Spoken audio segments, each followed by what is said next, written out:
السلام علیکم ورحمۃ اللہ وبرکاتہ۔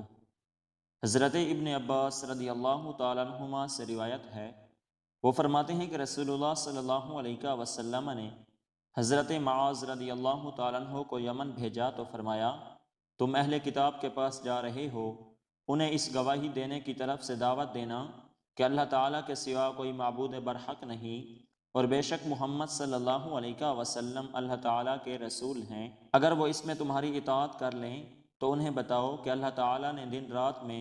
ان پر 5 نمازیں فرض کی ہیں۔ اگر وہ اس میں بھی تمہاری اطاعت کریں تو انہیں بتانا کہ اللہ تعالیٰ نے ان پر صدقہ فرض کیا ہے، جو ان کے مالداروں سے لے کر ان کے ناداروں کو دیا جائے گا۔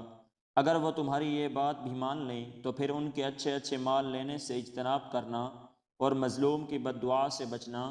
کیونکہ اس کے اور اللہ تعالیٰ کے درمیان کوئی حجاب نہیں۔ حضرت ابو ہریرہ رضی اللہ تعالیٰ عنہ سے روایت ہے، وہ فرماتے ہیں کہ حضور نبی اکرم صلی اللہ علیہ وسلم نے فرمایا، اللہ تعالیٰ جس شخص کو مال عطا فرمائے اور پھر وہ شخص اس کی زکوٰۃ ادا نہ کرے تو بروز قیامت اس کے مال کو گنج اژدہا کی صورت میں بنا دیا جائے گا، اس کی آنکھوں پر 2 نقطے ہوں گے، اس کو اس کے گلے کا ہار بنا دیا جائے گا،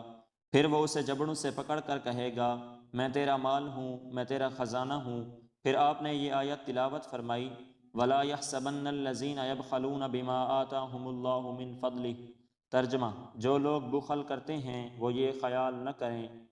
حضرت ابو ذر رضی اللہ تعالیٰ عنہ سے روایت ہے، وہ فرماتے ہیں کہ حضور نبی اکرم صلی اللہ علیہ وسلم نے ارشاد فرمایا، جس شخص کے پاس اونٹ یا گائے یا بکریاں ہوں اور ان کی زکوٰۃ ادا نہ کرتا ہو تو انہیں بروز قیامت لایا جائے گا، وہ جس قدر دنیا میں تھیں اس سے کہیں بڑی اور زیادہ موٹی ہوں گی، اور وہ اپنے کھرو سے اسے روندیں گی، وہ اپنے سینگوں کے ساتھ اسے ماریں گی، جب ان میں سے آخری گزر جائے گی تو پھر پہلی کو دوبارہ لایا جائے گا، اور یہ سلسلہ جاری رہے گا حتیٰ کہ لوگوں کے درمیان فیصلہ کر دیا جائے۔ حضرت جریر بن عبداللہ رضی اللہ تعالیٰ عنہ بیان کرتے ہیں کہ رسول اللہ صلی اللہ علیہ وسلم نے فرمایا،